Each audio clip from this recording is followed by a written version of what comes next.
এই বছর বিশ্ব পরিবেশ দিবসের প্রতিপাদ্য হল এন্ডিং প্লাস্টিক পলিউশন।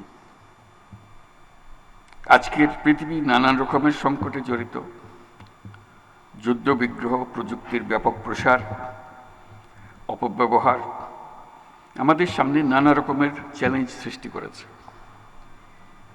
কিন্তু সেই চ্যালেঞ্জটা আমরা এখনো অনেকে উপলব্ধি করতে পারছি না, সেটা হলো প্রকৃতির বিধ্বংসী রূপ। এটা প্রকৃতির দোষ না, এটা আমাদের দোষ।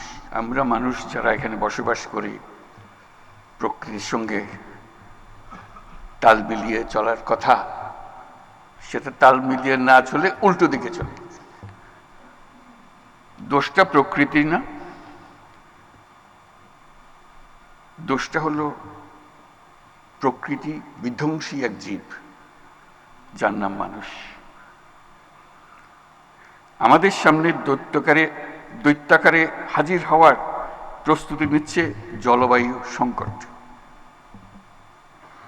আমি প্রস্তুতি নিচ্ছে বলবো না, বলবো যে কাজ শুরু করে দিয়েছে।